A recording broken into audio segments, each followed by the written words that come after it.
We joined a common market and now find ourselves part of a European Union. It's increasingly recognised that there will have to be greater central control of taxes and spending, and that looks to demand greater central political union. Our relationship with Europe is a huge issue on which the political class of this country seems adrift from the people. Here with our studio audience are four people with very different visions of our future relationship with Europe. The leader of the UK Independence Party, Nigel Farage, David Davis, who ran against David Cameron for the leadership of the Tory party and was previously a Minister for Europe, Peter Hain, the former Labour Cabinet Minister and Minister for Europe as well, and the former leader of the Liberal Democrats, Lord Paddy Ashdown.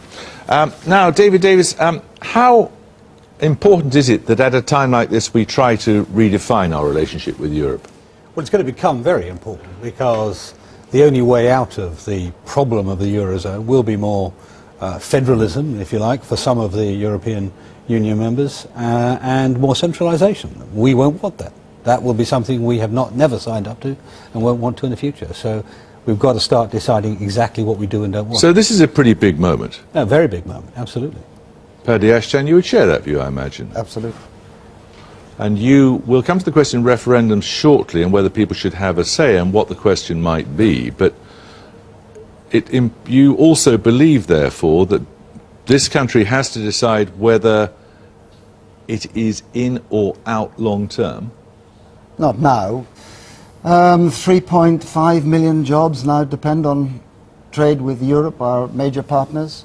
Probably reduce the trade annually with a European Union, 40% of our trade, 2% with China, down to family basis at £3,300 for every family in Europe. And I think the important thing is that we make sure that we do the right thing to ensure the European Union survives. I agree with David Davis. That does mean deepening the institutions of Europe. Peter Hain, if Paddy Ashdown's right, and there may be a mechanism for saving the euro, it's something that we want to see succeed, isn't it?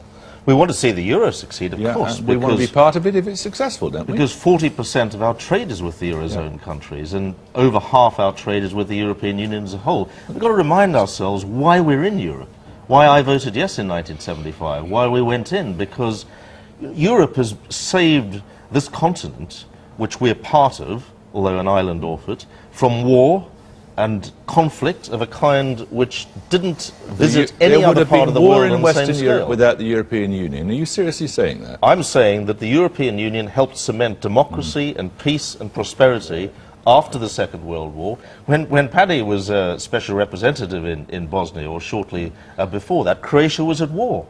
And now it's actually establishing democratic procedures because of the European Union. Let's not forget that big prize and the prosperity it's brought to everybody. Now, having said that, the Eurozone is in crisis. Spain, it's a disaster zone economically, isn't it? But you falling can't behind deny, the whole of the rest of the world. You can't deny. Uncompetitive, with job regulations, environmental standards. You can't deny it's the richest market in the world.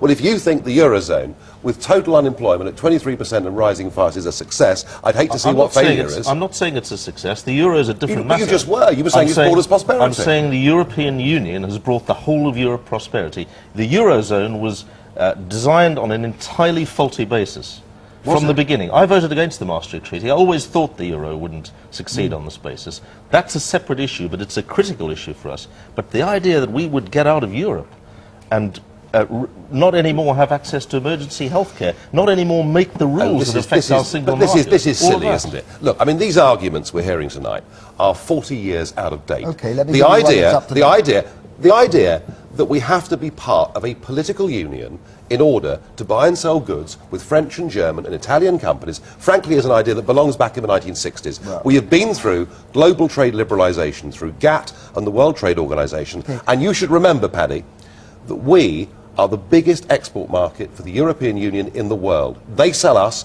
far more than we sell them. And if you think 3.5 million jobs are dependent on our trade with Europe, there are 6 million jobs in Europe dependent on their trade with us. Mercedes will go on selling their cars. Hang on a sec, just to bring in the audience a little bit here, because I think it's... Yes, go on. I do wish politicians read their history books. Prior to 1914, 40% of the English trade was done with Germany. It didn't stop a war. The idea that you will not go to war with people you do trade with is ridiculous. Who here feels themselves to be a European? Just put your hands up. Why haven't you put your hand up? I don't feel. I mean, I feel first and foremost that I'm an Englishman, and then Britain second. I don't. A European third, perhaps? Possibly, but very vaguely. I mean, I think the issue for me is, again, I don't see why we can't trade with these countries, why we have to take part and be part of some growing federal superstate. It's beyond me. And you're nodding. I agree. I totally agree. I believe politically and economically we'll always be tied to other countries, but I just feel the relationship of the Eurozone is just far too close.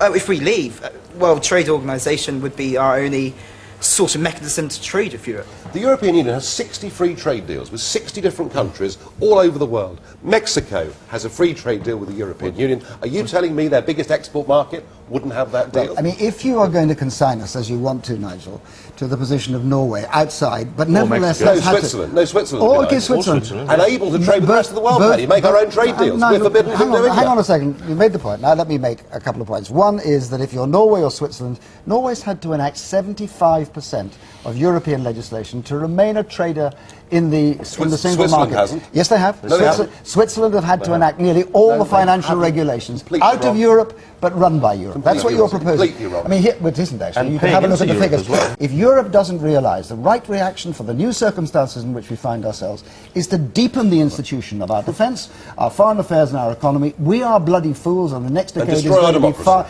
So get rid of our democracy. No That's one has the suggested answer, that. is it? Let me just say this to you. If you do not realise that if you really want to consign all the countries of Europe to the perfect sovereignty of corks floating around behind other people's ocean liners, help yourself. But in the world you're about to come into, getting together with our European partners, preserving our democracy and pooling our sovereignty is the way that we give ourselves a powerful voice in a world that is going to be much more turbulent and much more difficult. Why shouldn't we leave, David Davis?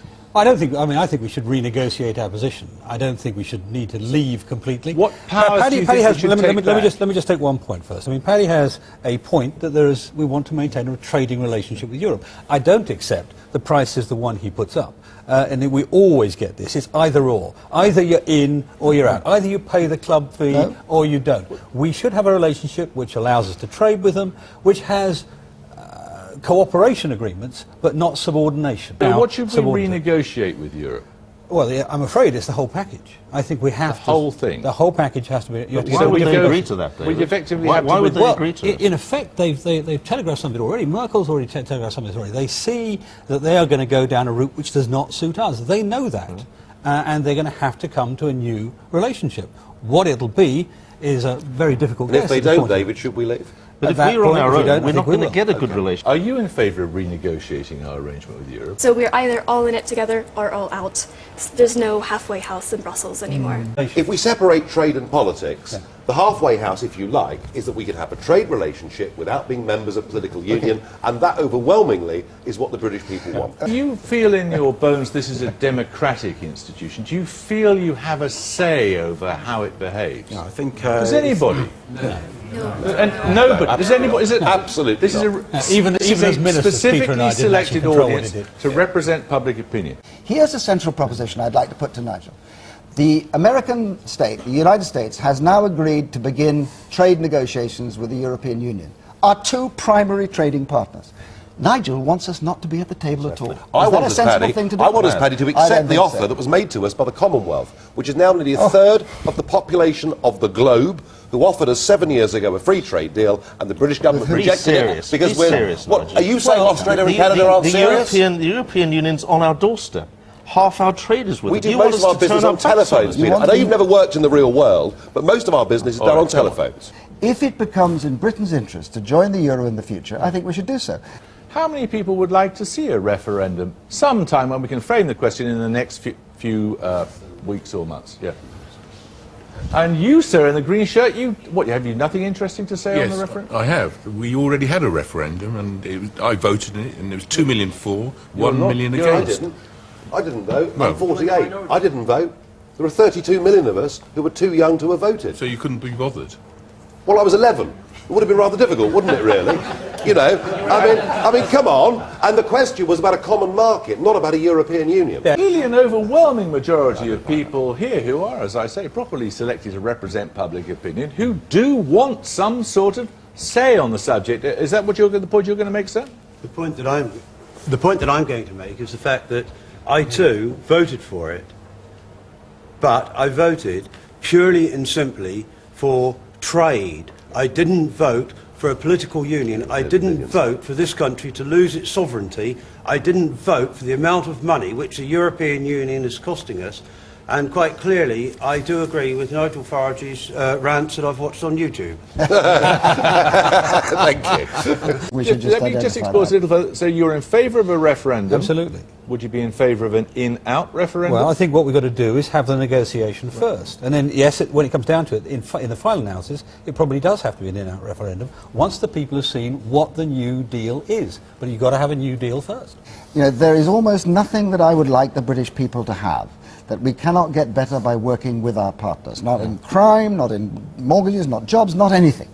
And the mechanism for doing that, it seems to me, is the European Union. And if we abandon that and commit ourselves to, as I said, the perfect sovereignty of small nations drifting around in a much more turbulent world, our capacity to have the voice to be able to deliver the security I want for the British people will be massively diminished.